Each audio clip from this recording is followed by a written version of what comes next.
When Kirito and Asuna defeated an incarnation of the Radius inside the original Sword Art Online servers with the help of players from all around VR, the digital recreation of Shigemura Yuna's time in the world had come to an end. With a final chant, the existence of Shigemura Yuna once again departed from the land of the living, just like that day, with one final sentence shared with her childhood friend. The singing days of the girl in white were over, but the singing days of the girl in black were just beginning. Welcome to Story of the Past. It's me, Gamerturk, and this is where I look into the past of the Sword Art Online series, part of the timeline that you have probably never even experienced because certain content not being adapted by the anime.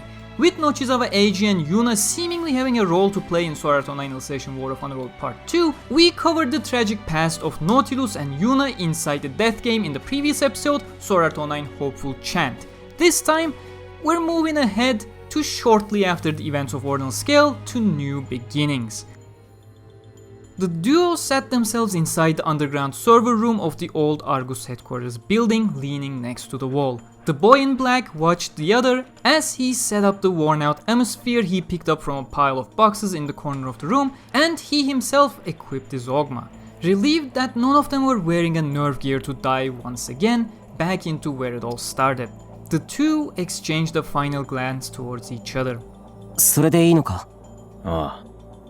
リンクスタート!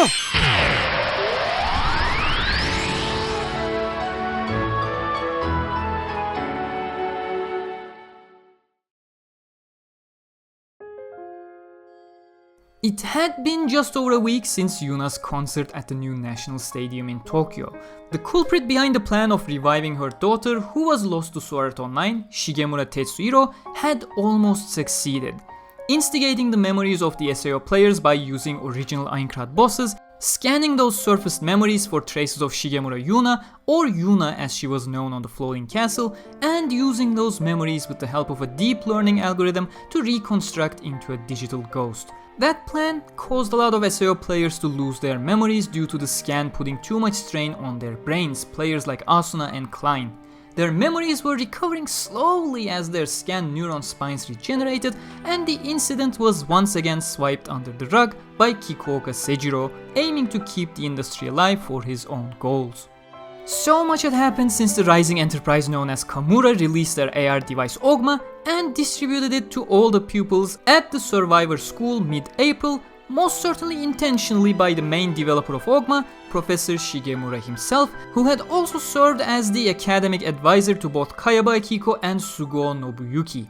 Nowadays, the professor has disappeared from the scene entirely. Nochizawa Eiji, his helper for the plan to bring Yuna back to life, had surrendered himself to the police 2 days after the event and was still detained. As for the AI Idol YUNA, or as she was called, Black YUNA, was still a functioning AR idol.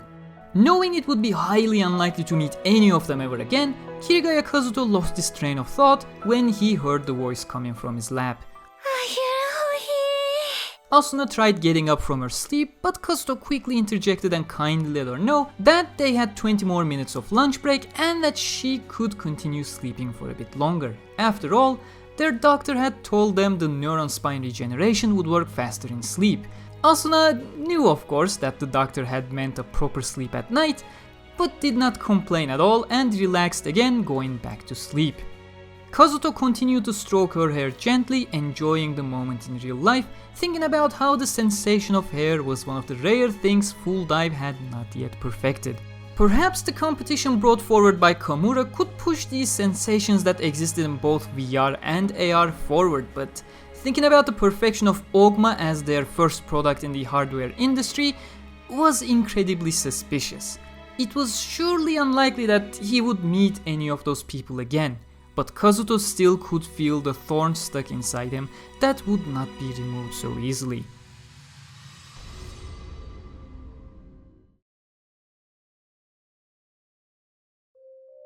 After school, having arrived at his home at Kawagoe City, being greeted by Suguha and having a small ice cream incident with her, Kazuto retreated to his room. Just when he was about to decide whether to do homework or log into ALO for a bit, the device on the corner of his desk got his attention. Unlike the nerve gear of the SAO incident, Ogma devices were not confiscated by the government as the incident was never reported and the concentration of SAO bosses at YUNA's concert were explained as a surprise event. While the public was thus still very fond of Ogma, Kirito was keen on never using it again. Kikoka had explained to him that for a scan to be executed, there needed to be a large concentration of ordinal scale drones and that the latest firmware update by Professor Shigemura had killed the scan function entirely anyways. But Kazuto had made up his mind. Grabbing the Ogma, he booted it up one last time to format it before he gave it away. With the device booting up and connecting to his brain as well as utilizing retinal projections, Kazuto's virtual desktop came into view. It was overwhelming at first, but Kazuto had gotten used to it over time, realizing it had no more clutter than the traditional VR-MMORPG system menus. But before he could go into the settings, a notification on the upper left side of the screen distracted him. For all its greatness, aside from the memory scan aspect of course, Ordinal Scale had one major flaw. It was the fact that you simply could not disable push notifications.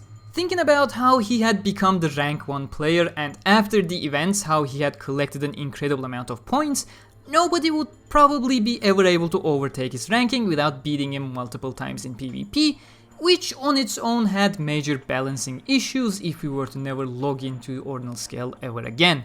But that was no longer his problem. The devs would find a way to deal with it once their top ranking player with an impossible amount of points became inactive. Snapping out of the train of thought, Kazuto once again moved his finger to the system settings menu, but a new message appeared, yet another push notification. But without even thinking, Kazuto quickly tapped it by reflex the moment his brain registered YUNA written on it. It was about a usual desktop helper type of AI assistant, talk about the weather, notify you regarding your schedule, and the YUNA helper would personalize your relationship based on your conversations to a certain extent. As Kirito already had Yui, a much more advanced AI that could help him much more, the basic YUNA widget was essentially useless for him.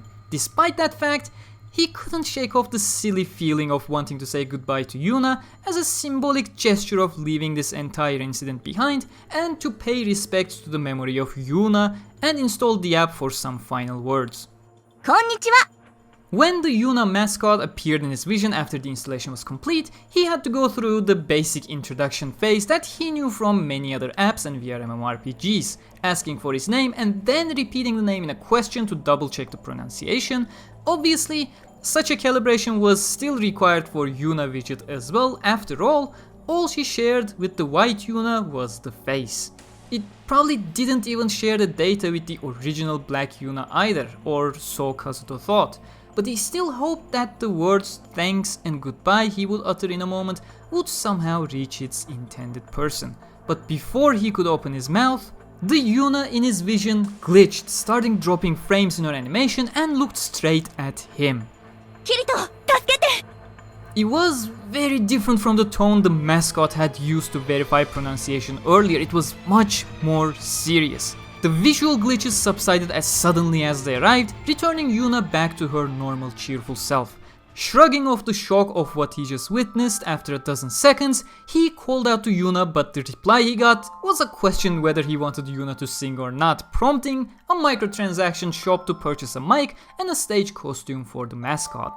Kazuto's thoughts went straight into overdrive. He surely had not imagined the effects, and the save me from YUNA after calling out his name made that clear as a day. Something had interfered with his personal mascot to send out a message to him. And the only person who could possibly do that was white YUNA, Shigemura YUNA's digital ghost. But she should have disappeared as a result of the events at the new National Stadium. It could have been black YUNA's data, but that also came with a bunch of question marks. It should have been a simple AI. Compared to the recreation of YUNA's consciousness, it should not have the potential to think and act by itself. And furthermore, Professor Shigemura had shut down her program right before the SAO bosses started spawning at the stadium, and afterwards the AI was simply transferred to KAMURA and her data was supposedly reset. Based on that information alone, it shouldn't even be possible for her to recognize Kirito and request his help. He considered trying to contact Professor Shigemura, but recalled his last visit to him, accusing him of the memory scans without any proof, as well as foiling his plans later. On top of that, he didn't even know where the professor had disappeared to, and Kikoka Seijiro would not tell him anything about it either. That left one person to talk to about this incident. The more time he spent thinking about it, the more the event felt like it was an illusion, but Kazuto knew if he was able to shrug things off like these, as if they never happened, he probably wouldn't have gotten into so much trouble in the past couple years. Preparing for the worst, he called Kikoka Seijiro with 2 questions and was promised to be called back in 5 minutes. Unsurprisingly to him, the government official returned his call right after 4 minutes and 58 seconds according to his timer. He received the answer to his questions and noted them down. 8th of May, Friday, 1600 hours. Was the timing just a coincidence or intentional, Kazuto wondered to himself. With Suga knocking on his door to invite him to lunch, he took off his ogma and got up.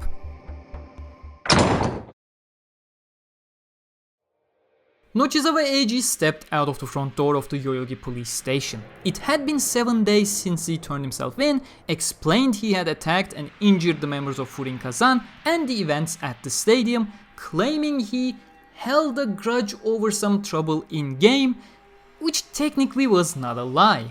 He certainly did not think he would be released so soon, but it seemed like none of the Furin Kazan guys filed a report. But that only made him feel worse. Now that he was released, he had nowhere to go. He didn't want to go back to his apartment. He did not want to return to his normal life. Ever since November 2024, when Sword Art Online was cleared, no, ever since 18th of October 2023, the day Yuna had died in Aincrad, Eiji lived a life with no light, spiraling out of control.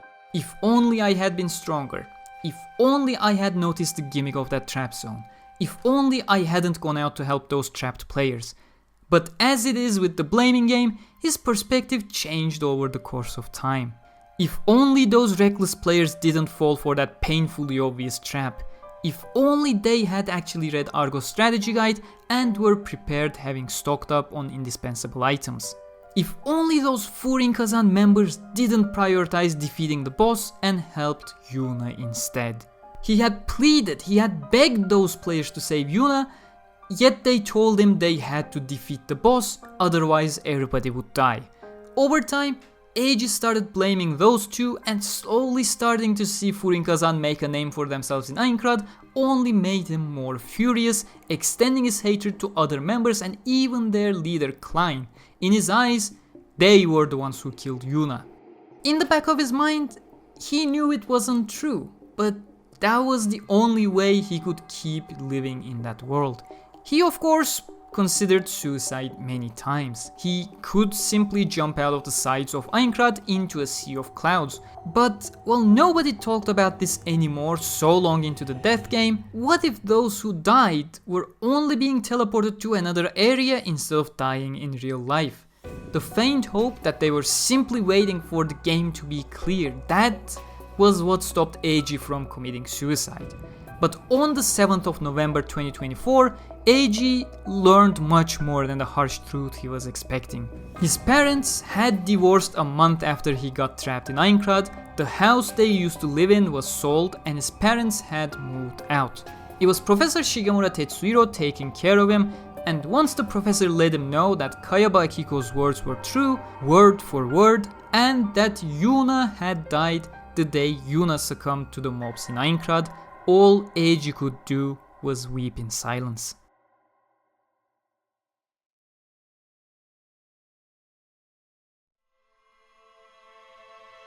Several days later, Eiji was contacted by his parents, but they did not want to take him in, it seemed. At that moment, he learned why the kanji for 2 was in his name. His parents were in a second marriage, and he was a child from his mother's previous one. Thus, he had no blood relationship with his father, and the former husband of his mother had taken the custody of his elder brother that he never knew existed. When Eiji decided to live on his own, both his parents returned to their respective homes, only giving him a minimum allowance. Taking advantage of the victim relief program, he got himself a high school diploma, and despite he qualified to take a university entrance exam, he had no intention to continue studying and started drowning in despair of losing Yuna. But an end to his despair arrived shortly after, a request for help for a very special project. Professor Shigemura Tetsuhiro had a plan to resurrect Yuna. And the plan, the miracle he had hoped would be real, ended up becoming the reality. Creating a real human AI from memories had never been done before, and Professor Shigemura had achieved it down to a T. However, the perfection he had achieved was the downfall of their plan. Yuna's digital recreation was so much like the original that she had taken the exact same path of decision making. Just like she had given away her life on the 40th floor of Aincrad to save others, she sacrificed herself to stop the plan of her father. And with Yuna gone once again, Eiji had no idea where to go, no idea what to do. And right outside of the police station stood the person he least wanted to see.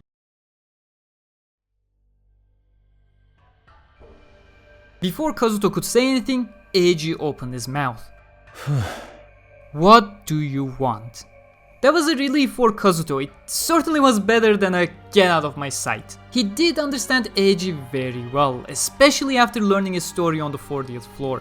He too had a very similar phase after the loss of Moonlit Black Cats after all. He tried to find others to put the blame on, despite eventually blaming it all on himself because he was the only one in the room they had died. He knew he would probably blame others if they were not alone. He also remembered how distant and disillusioned he had grown towards his friends, Klein and Asuna, during that time. Kazuto offered to go to a nearby restaurant to have a talk.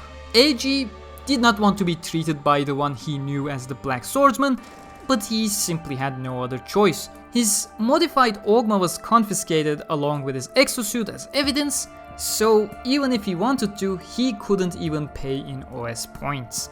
After they sat down and Eiji made a weird remark towards Kazuto's survival school uniform that he couldn't make any sense of, Kazuto turned his tablet towards Eiji and asked if and what he knew on the topic. The moment Eiji saw the YUNA desktop mascot, his already not so cheerful expression turned stern. It was clear Eiji knew nothing about this, so much so that he was surprised Professor Shigemura even allowed it in the first place. Eiji was obviously left completely in the dark the moment their plan together had failed, so Kazuto quickly explained how the professor no longer had any control over Yuna, as the AI was controlled by an entertainment company called Ario Room and her hosting was transferred to KAMURA. Once hearing that, Eiji further explained that Ario Room was the management company behind Yuna. However, during their time, her schedule was completely decided by him and the professor to gather up SAO survivors. As he explained, Kazuto could see the faint signs of pity on his face. However, Eiji still was uncertain as to why the Black Swordsman wanted to speak to him. How did he even know that he would be released right at this time in the first place? With their food arriving, Eiji had no time to question and started eating as quickly as possible, as if he simply wanted to get this over with as fast as possible. But when Kazuto mentioned that he downloaded the mascot app, his gaze returned to the stern expression with expectation of an explanation. His facial expression became visibly more troubled the moment he heard Yuna ask Kirito to save her. Kazuto recognized this change on his face. It seemed like Eiji was processing how to respond. Is this guy okay? Or perhaps, do you think I'd fall for that? He had every right to be skeptical. After all, he was just speaking to the guy who foiled their entire plan and had just picked him up the moment of his release. But Kazuto could see something else grow on Eiji's expression, a sign of hope and the possibility that the hope may end up in further heartbreak. But eventually, one side of that thought process won over and Eiji started answering the questions Kazuto had on who could have sent the message through the mascot. There were indeed only two characters that could have done it. He continued explaining the details about Black Yuna, or rather officially YUNA, written in Western alphabet in all capital letters. The AI had one driving force in its programming, to sing in front of a large crowd. The AI itself didn't even know about the plan, and even if its control was transferred to someone else, she probably would not have any complaints. But Eiji was not very convinced in his own statement. After all, there were several instances where the girl in black had shown interest in Eiji's copy of full records of the Aincrad incident, or the candy fragments that were material representations of stolen memories. She sure was not programmed to show interest in any of that either. If it really was one of the Yunas that sent the message, it could not have been the AI Idol. It would have been YUNA. But Eiji suddenly closed his mouth shut, staring intensely at a single point on the table, obviously having a debate in his head. Kazuto knew exactly what he was going through, logically thinking it could not have been Black YUNA. But if that was to be relied on, it would require another massive leap in logic and infer that White YUNA was still alive somewhere out there. Kirito had held on to a similar hope years ago, thinking Sachi was still out there somewhere, a pointless, desperate, faint hope that all ended with the revival item being limited to only a couple of seconds. He knew Eiji's pain very well, so he decided to help him through that brainstorming process and asked about what had happened to the old SAO server that White YUNA ran on. Of course, Professor Shigemura had shut it down after the incident, but Eiji quickly caught on to where Kazuto was leading with that question, that the mascot was still connected to the real Black YUNA in some way through the SAO server. It was once again Eiji's turn to explain and put the puzzle pieces together. Since the actual Black YUNA was still operational and was still having concerts and releasing new songs, the SAO server still had to be running. But there was a whole lot more to it. First came an extensive explanation about the cardinal system utilizing cardinal metrics like stats that gave power to your character, and about the ordinal system that utilized a simple ordinal metric to denote your power, your ranking. The professor simply took the system and copied it over, as he could not write the borderline magical infrastructure himself, which became Ordinal Scale. And that was the reason why SAO bosses simply appeared in accordance with the boss's locations mapped over to the real life map. They simply did not have the expertise to change the contents, and thus the Ordinal system simply mapped them accordingly to the nearby public places of interest automatically, something Yui had discovered during the event. But that wasn't the main reason they had used the Ordinal system. It was the language engine Kayaba had created for Aincrad. There were practically 3 tiers of the language engine, and while it was called a language engine, it was basically a logic engine that supported things like speech, interactions, adaptability, and thus were not strictly limited to speech alone. The lowest tier was controlling a majority of simple NPCs, fixed responses to fixed statements. The next tier was a more complicated engine for event NPCs and care support AI that featured a lot of adaptability in its logic processing capabilities to carry a natural conversation rather than relying on a limited amount of predetermined question-answer strings. Kazuto was of course very familiar with the products of this tier. After all, Yui was now a big part of their lives. But even before that, perhaps this could explain the unexpected turn of events when he started the Elf War campaign with Asuna on the 3rd floor of Aincrad, when Kismel became something more than a mere quest NPC. But the most sophisticated engine was reserved for the final boss, an incarnation of the Radius that Kayaba had replaced with himself because he figured it would be impossible to beat within the confines of Aincrad. And that engine was chosen by Professor Shigemura to host the digital recreation of YUNA, and combined with the Ordinal system's main feature, the one who is ranked number 1 becoming immortal, Shigemura YUNA would return to life. And of course, that was exactly the reason why during the stadium event, YUNA had them dive into the Ruby Palace and defeat the floor 100 boss, effectively sacrificing herself. Hearing that from Kazuto, Eiji couldn't help but feel sad about how accurate Yuna's recreation was to her real self once again, but his gaze sharpened and turned back to Kazuto for him to get to the point. The possibility that the SAO server may still be running came with obvious implications. Tell me how to access the SAO server. I want to dive into Aincrad once more.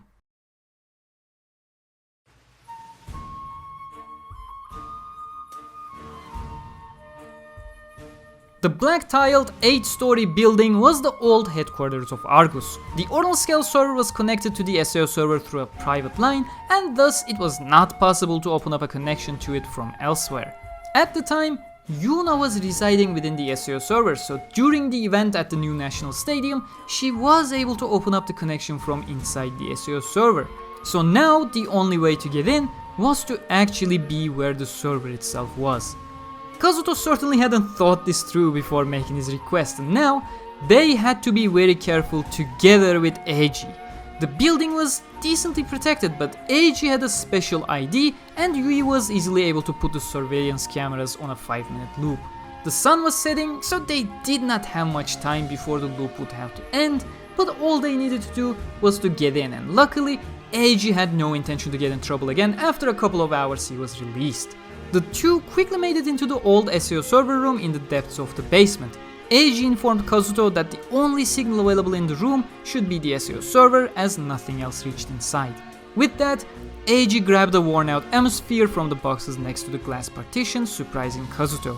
He did not expect Eiji to ever join him on the journey to the server room, let alone him dive back into the floating castle he resented so much. Considering he was using an atmosphere, there should have been no danger involved anyways, so Kazuto had no reason to refuse. He quickly equipped his Ogma and sat next to Eiji next to the wall. The two exchanged a final glance towards each other. それでいいのか? ああ。リンクスタート!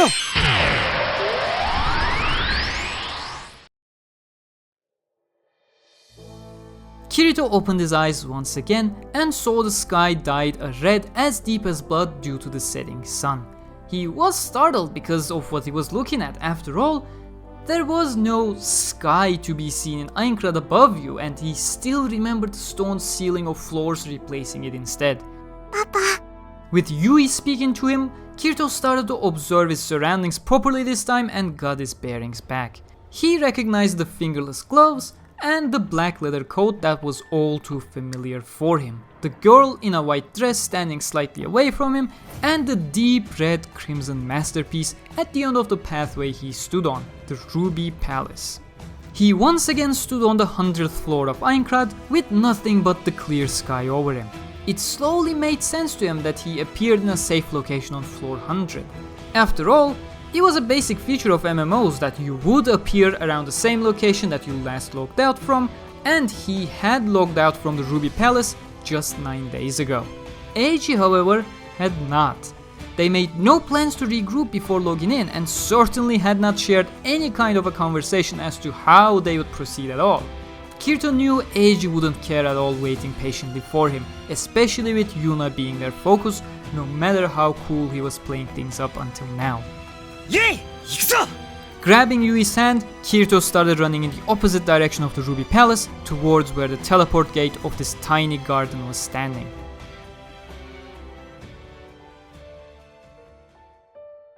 The boy who had been desperately clinging to a single hope had been running as fast as he could since he first opened his eyes back at the inn he had shut himself in about a year and a half ago. From the teleport gate in the middle of the town of beginnings, he instantly teleported to the main town of floor 40, Jailium, and kept running through the empty streets. This was his first time revisiting the nightmare he hoped he would never have to live again. Mirages of the day that it all went downhill for him were visible wherever he looked. Yuuna. The cafe where he sat with Yuuna as she tried cheering him up. ノー君ならきっと大丈夫だよ。A player suddenly barging in, pleading for help. 僕に任せてくれ。A rescue team being assembled. 大丈夫。すぐに助けて戻ってくる。And Yuuna announcing her participation in the rescue effort. みんな頑張って。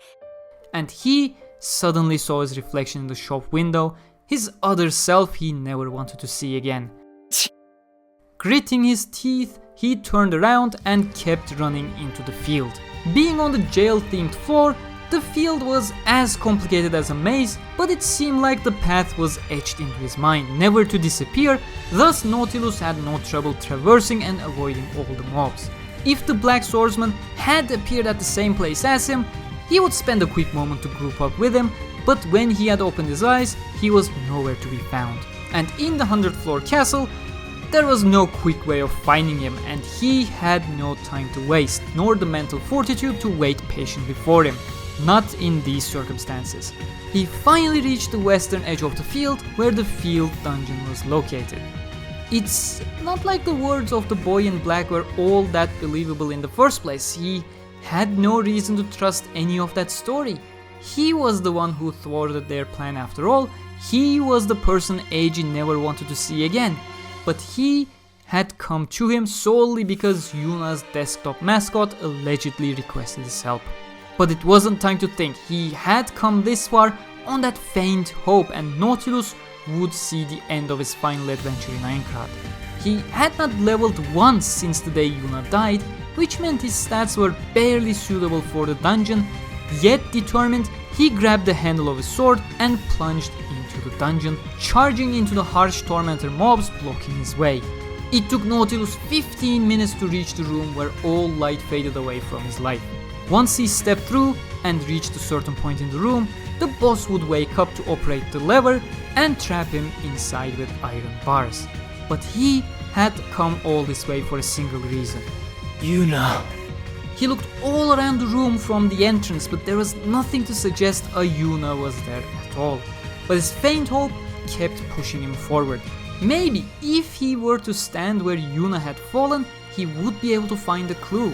With his eyes set on the field dungeon boss, he started moving towards the spot, but 3 meters before he reached it, the jailer rose up with a roar, lifting the two-handed axe in its left hand and pulling the lever with its right, trapping Nautilus inside.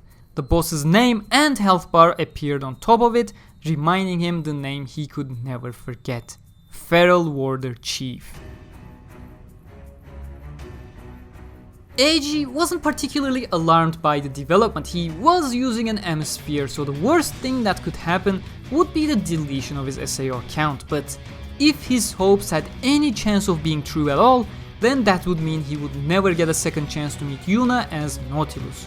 There was no point thinking about other options, there was none. He was trapped in the room with no way out, so he had to fight. There was almost no chance for him to win. Even that day, he had help from an entire rescue party, including members of Furin Kazan. He had never soloed anything before, but as if his memories were taken over, without muttering a single word, he instinctively activated Sonic Leap, and with his blade shining blue, he lunged into battle. His Sonic Leap being absorbed by the boss's axe, he was frozen in place, and Warder Chief took the opportunity to knock Nautilus back with the butt of his axe. His health bar was back to the red zone, and Nautilus had no more potions left after using the last one when he reached the entrance of the room. But he was not going to give up. If there was a chance to save Yuna, Eiji would keep fighting to the last of his breath. He got up again, determined to face the Feral Warder Chief, but at this exact moment, he was once again betrayed by himself. なんでだよ。 It was the reason why he preferred AR over VR, the reason why he went with his real name in Ordinal Scale. However, in VR, Eiji was still Nautilus, and his full dive non-conformity was not letting him go even over a year after he got out of the floating castle. He was frozen in place once again, shouting the same words as that day. 動け。動け。動け。 The reason for his NFC was his fear of death. Professor Shigemura had even explained to him that it was a glaring flaw on the device's side, and it was thus impossible for Eiji to personally do anything to fix it. But he knew one person who made the impossible possible. Kirigaya Kazuto had defeated him when he was assisted by both an exoskeleton booster and a software to cheat in fights. He had defeated an incarnation of the Radius, the boss that should have been the absolute existence even by the standards of the Cardinal system, and the boy in black had no special powers to achieve any of it. Nothing but his strength of will, the mental strength to face any hurdle, no matter how hopeless the situation is.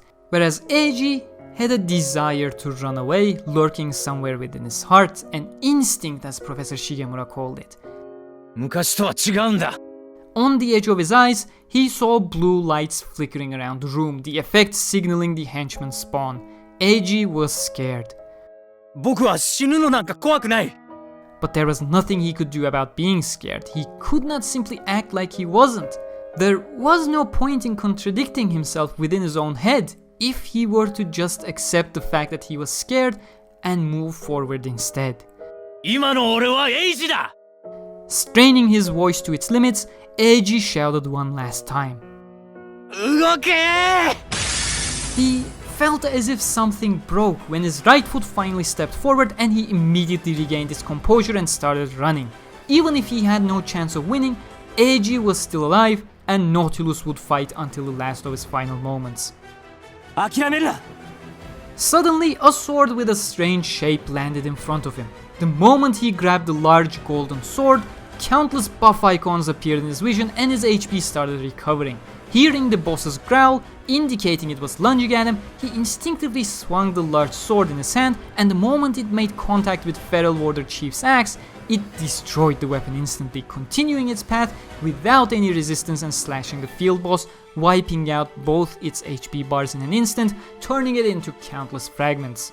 Nautilus quickly swung the sword at the remaining henchman mobs, and thanks to the godly weapon, he cleared the entire room along with its boss in 3 seconds total. While he was looking at the weapon in his hand, completely dumbfounded, the lever automatically activated, allowing the guy in black with 2 long swords equipped on his back into the room, along with the girl in a white dress.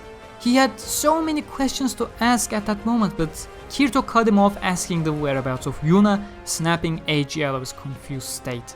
He started running inside the room to the place where Yuna had sung her final chant, where now a gentle light was slowly clumping together, forming a figure. White, long hair, a black dress, thigh-high socks. It wasn't Yuna, the digitally recreated white Yuna, but rather the idol AI YUNA, the black Yuna, who shouldn't have even existed in this world. Not being able to stand straight, black Yuna collapsed, but Eiji managed to grab her before she fell. YUNA. There was no weight to the avatar. In fact, it looked way too blocky, glitchy, as if it would crumble at any moment. The girl barely managed to open her eyes and called out to him. All Eiji could do was to look at Kirito, shouting for an explanation, but it was the girl in white dress who responded instead. Yuna's AI module had begun breaking down. There were at least 5 other copies of the original that Eiji was holding tightly, working simultaneously at a variety of locations. According to Yui, there had possibly been some copies that had already broken down completely. All AI based on SAO were created on the foundation of uniqueness and thus were incapable of bearing the recognition of duplicates of themselves existing, causing them to accumulate errors upon errors until they could no longer operate. And the original Black Yuna was reaching her limit. Yui continued her explanation that the reason the original Black Yuna was still able to somewhat function was because a higher ranked module within the SAO server was constantly maintaining it, trying to apply error corrections over time. With Black Yuna being hosted on the 2nd level of the language engine, there was only one module on top of it, the engine for last bosses that the White Yuna was hosted on prior to the events. However, it was not able to stop her decay completely due to the lack of a memory core that Yui was not even sure what it was. It was supposed to be the data that symbolized the most precious memory of Black Yuna, but that explanation only led to more confusion and frustration on Eiji's side. The AI idol had one prime directive to sing in front of large crowds, but suddenly Yuna started moving slightly as if she was holding something between her fingers, holding it out towards the light. どうしたんだユナ。何なのこれ。昨日は結構いっぱい集まったね。そうだな。あ、流れ星。ねえエイジ、ついに明日だよ。待て。Eiji suddenly gasped and opened up his inventory, switching tabs and materializing a single item. A glass bottle filled with colorful candies, Yuna's final attempt at cheering him up over a year ago. The moment he handed the bottle over to the AI idol, the pieces of candy inside started shining in the colors of a rainbow and started pouring into the glitchy parts of Yuna, gradually healing her, bringing her back to life. At that moment, Eiji saw something he expected even less. For a brief moment, he saw a white hooded girl kneeling beside black Yuna, stroking her cheeks with a gentle smile. The AI idol slowly raised her head and matched the face of the girl wearing a feathered hat. No-kun. You kept it with you all this time for me. Arigato. The voice echoed in his head as the mirage turned into countless beads of light and disappeared. In shock, he heard his name being called out again and suddenly turned his face down, staring at the ruby-colored eyes that were gazing at him. He didn't realize the tears dropping onto the girl's body was his for a moment.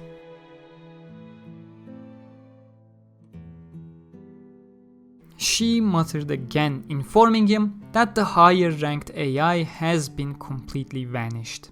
Eiji shook his head in tears and hugged Yuna as tightly as he could. Eiji knew that this did not mean white Yuna, Shigemura Yuna, had disappeared for good. She now continued to live inside black Yuna as memories, as recollections. Like the memories inside us, they would continue to exist, never to fade away. Eiji kept shedding tears indefinitely, weeping in a voice like that of a child.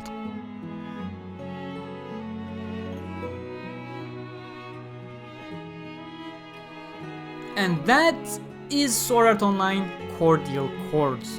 To be frank, I have to say, Hopeful Chant is undeniably the stronger of these two stories by a huge margin.